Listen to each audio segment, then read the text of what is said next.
Okay. IRGC doing what it's doing now with no command structure in place? Is it true that they've wargamed it to such an extent that if the top leadership is taken out, they have the ability and they have the wherewithal and they have the sanction to just attack in whichever manner they want? So, for that, of course, we have to understand a little bit better how the Iranian military establishment is divided, right? So, I mean, under the Ayatollah, of course, under the supreme leader, one part is your elected representatives, right? That don't carry any weight because end of the day, you have to suck up to the Ayatollahs, right? And there is a very good example there because you remember this guy who also got killed, by the way, this guy, Ahmadinejad. Ahmadinejad. So, Ahmadinejad. The UN speech guy. Yeah, so the Ahmadinejad, by the way, if you remember, when he became president, right, when he was elected president, so he started privatizing a lot of these public entities, right, in Iran.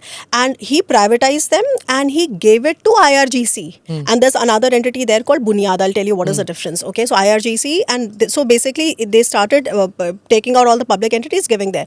And they gave them, I think, billions of dollars worth of contracts, okay, to them. So, which basically meant that the merchant class and the middle class became more and more hollowed out. Now, when the next guy came, which was, I think, Hassan Rouhani, okay, and he tried to then mend all the damage which was perpetrated by Ahmadinejad, because Ahmadinejad was a hardliner, right? So, he tried to mend his ties with the West, and he tried to mend his ties with, he came in 2013, and in 2015, he signed the JCPOA, okay? He negotiated the JCPOA. Of course, later on, of course, it went out of the window. But then, as he was doing all that, it was Khamenei who then intervened and said that you can't do it because you're making it to sort of, anti-IRGC. So, long story short, the thing is that the people suffer because of all this, and the power centers, whether it's IRGC or whether it's the clerics, they are the ones that are really getting all the whatever money, whatever natural wealth that Iran has, which it has so much, right? Only these guys are the beneficiaries. And by the way, there's something very interesting you should know about IRGC elite.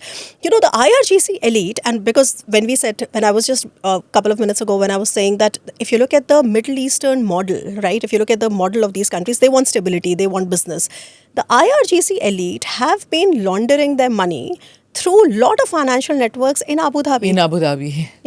So Abu Dhabi in that sense has been playing this insurance policy, right? That fine, you are there with the Israelis, okay, because you know that these guys are a pain for everyone. But at the same time, you are also trying to develop stakes so that tomorrow when things change, let's say if there is a post-regime of the IRGC, the nature changes, you have enough clout and strategic depth and financial depth so that you remain relevant in that region. Then why is the IRGC attacking Abu Dhabi, Ras Al Khaimah? Absolutely, that Dubai? is the whole thing.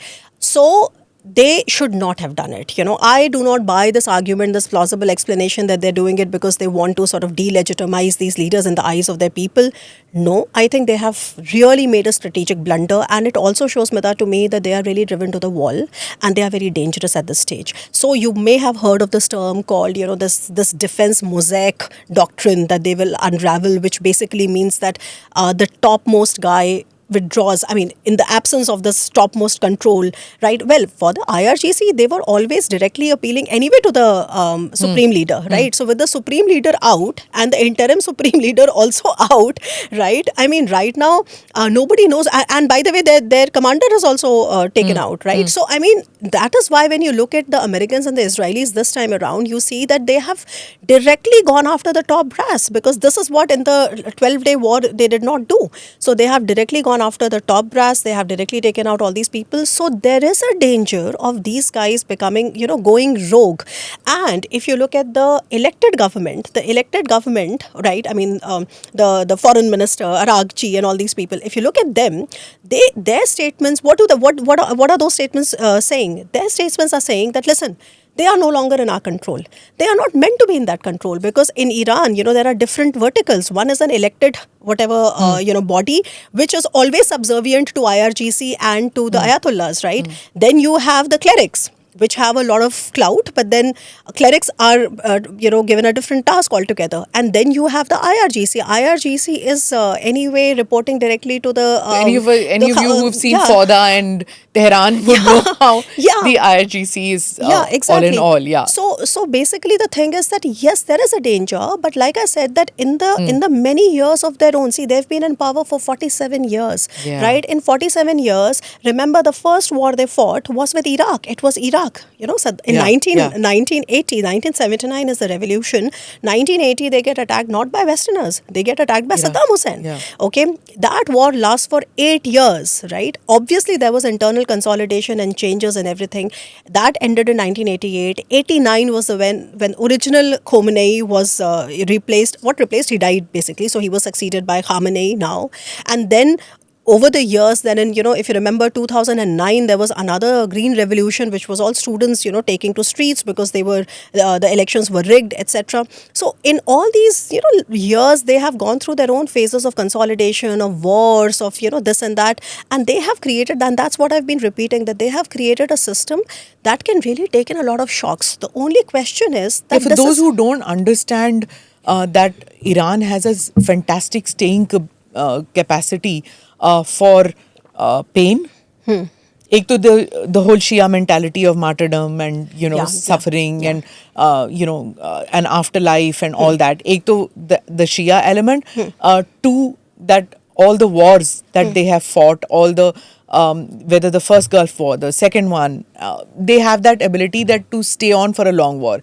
So when the Americans say that this is 2 weeks, 4 weeks, one really can't say how many weeks it will be, right? I mean, yes and no, because like I said, that the Israelis have tried this even earlier, right? The Americans have tried this earlier, but this time around, I do see that the pattern is more sort of discernible. So there is a discernible pattern. I am not really convinced with, like I said, that if we are expecting a similar kind of a regime change that we saw in 2003, Iraq, or in 2011 in Libya, or in Venezuela in Maduro, I mean, those models are not going to work in Iran. Namaste, Jai Hind. You're watching ANI podcast with Smita Prakash. अगर हम उसको मस्जिद कहेंगे तो फिर विवाद होगा.